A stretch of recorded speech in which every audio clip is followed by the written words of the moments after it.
बहनों के प्रोग्राम सुखी घर के साथ मैं हूं आपकी मेज़बान नसरीन नकवी। तरतीब व पेशकश प्रोड्यूसर रेहाना खान की। सिलसिला है आपके लिए आराइश खाना, जिसमें आज हमारे साथ स्टूडियोज़ में मौजूद हैं महमूना रज़ाक।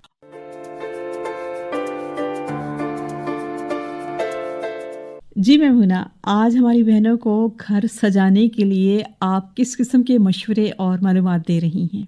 बेसिक कुछ रूल्स होते हैं जो इंटीरियर डिज़ाइनर्स वज़ा भी कर देते हैं और उसको प्रिंट आउट करवा के पब्लिश भी करते हैं ताकि आम आवाम तक ये इन्फॉर्मेशन पहुंच सके।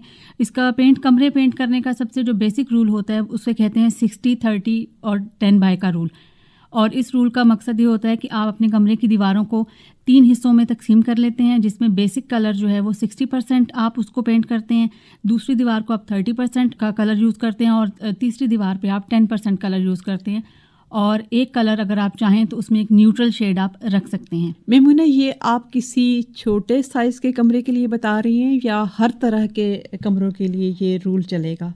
ये तकरीबन हर तरह के कमरे के लिए रूल चल जाता है। अगर छोटा कमरा हो, अगर आपका कमरा ज़रूरत से ज़्यादा आपको छोटा लगता है तो वहाँ पर आप एक ही कलर यूज़ कर सकती हैं या 2 कलर, लेकिन दोनों बहुत लाइट शेड्स होने चाहिए। उसमें आप सफ़ेद रंग का इस्तेमाल कर सकते हैं और एक हल्के कलर का इस्तेमाल कर सकते हैं। महमूना, ये आप किसी छोटे कमरे के हवाले से मालूमात दे रही हैं या हर तरह के कमरों के लिए एक ही असूल अपनाया जाएगा? ये हर तरह के कमरे के लिए रूल अपना सकते हैं। इसमें छोटे कमरों के लिए असूल ये होता है कि आप उसमें 2 शेड्स इस्तेमाल कर सकते हैं। उसमें आप एक सफ़ेद रंग का और एक बिल्कुल हल्के रंग का इस्तेमाल कर सकते हैं, जबकि दरमियानी साइज़ के कमरे या बड़े साइज़ के कमरे के लिए आप 3 से 4 कलर्स का इस्तेमाल कर सकते हैं, जिसमें 60, 30 और 10 का रूल इस्तेमाल हो सकता है। और इसके अलावा आपने जो वॉल हैंगिंग्स या पेंटिंग्स या तस्वीर का जो इस्तेमाल करना है, वो आपकी अपनी फैमिली पिक्चर्स हों या पेंटिंग्स हों, उसके लिए आपने पूरी कोशिश करनी है कि वो कैनवस स्टाइल में आपका आर्ट वर्क हो या आपकी जो पेंटिंग्स अपनी हो या अपनी जो पिक्चर्स आपकी फ्रेमिंग हो वो आपका कैनवस स्टाइल में आर्ट वर्क हो। महमूना, ये भी देखा जाता है कि बाज़ औक़ात लोग अपने बेडरूम में भी बहुत ज़्यादा यानी ज़रूरत से ज़्यादा पेंटिंग्स, तस्वीरें वग़ैरह लगा लेते हैं, तो क्या उससे भी कोई कमरे की हैत तब्दील हो सकती है?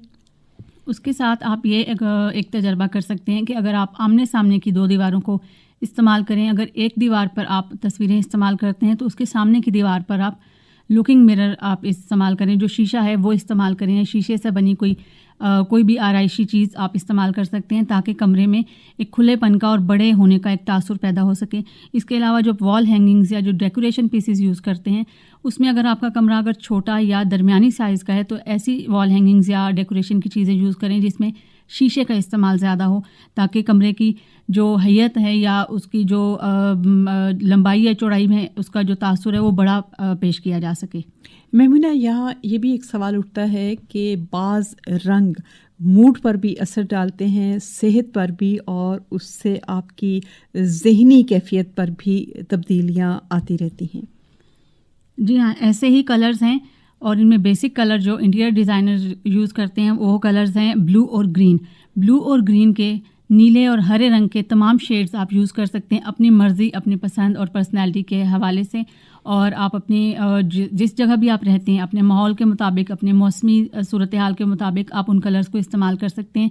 चाहे उसमें गहरे रंग इस्तेमाल करें या हल्के रंग, लेकिन कोशिश करें कि वो कुछ ब्राइट कलर्स हों। उन्हें आप अपनी मर्ज़ी के मुताबिक कमरे को बड़ा या छोटा दिखाने के लिए या मीडियम साइज़ दिखाने के लिए इस्तेमाल कर सकते हैं। ये तो अपने रंगों, पेंटिंग्स, तस्वीरों की बात की। बाज़ लोग पर्दों के इंतखाब में भी बहुत हसास होते हैं, आप क्या कहती हैं? जी, ये बहुत अच्छा सवाल किया आपने और इस हवाले से मैं बात करना चाहूँगी कि जो कमरे में आप पर्दे या कुशन्स इस्तेमाल करें, उसका एक तो मटेरियल आपने बहुत देखभाल के इस्तेमाल करना है उसको ख़रीदते वक्त भी, क्योंकि आप उसको लॉन्ग टर्म आप उस पर पैसा खर्च कर रही हैं, तो उसका फैब्रिक ना सिर्फ पायदार होना चाहिए, उसके कलर्स आप अपनी पसंद के ले सकती हैं, लेकिन उसके जो भी फैब्रिक जो होगा, जो कपड़ा है, वो शाइनी या ग्लिटरी नहीं होना चाहिए, उसमें चमकदार रेशे नहीं होने चाहिए। इस हवाले से मज़ीद आपको बताएंगे कि आपने जो वॉल हैंगिंग्स या जो भी तस्वीरें आपने कमरे में इस्तेमाल करनी है या जो एसेसरीज़ इस्तेमाल करनी है, उसमें भी शाइनिंग का अंसर नहीं होना चाहिए, उसमें भी कोई शाइनी चीज़ नहीं होनी चाहिए कि उसमें चमक ना आए, उसकी फिनिश मैट होनी चाहिए।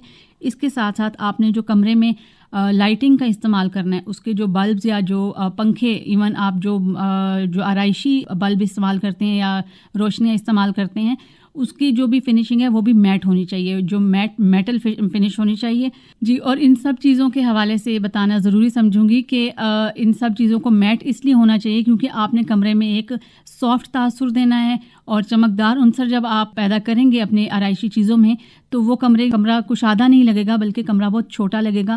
اکثر آپ نے دیکھا ہوگا کہ کچھ پارٹیز وغیرہ میں جب لائٹس استعمال کی جاتی ہیں تو وہاں پہ بہت شائننگ کی یا گلیٹری جو ڈیکوریٹو آئٹمز ہوتے ہیں وہ استعمال کیے جاتے ہیں، اس سے کمرے کی کشادگی کا احساس کم ہو جاتا ہے. اس لیے آپ نے میٹ فنیشنگ میں جو بھی چیزیں استعمال کرنی ہیں وہ میٹ فنیشنگ میں ہوں گی تاکہ ان میں ایک تو وہ پائیدار رہیں گی اور دوسرا آپ کے کمرے میں کشادگی کا عنصر برقرار رہے گا. بہت شکریہ میمونہ رزاق، آپ نے ہماری بہنوں کو بہت ہی مفید مشورے دیے.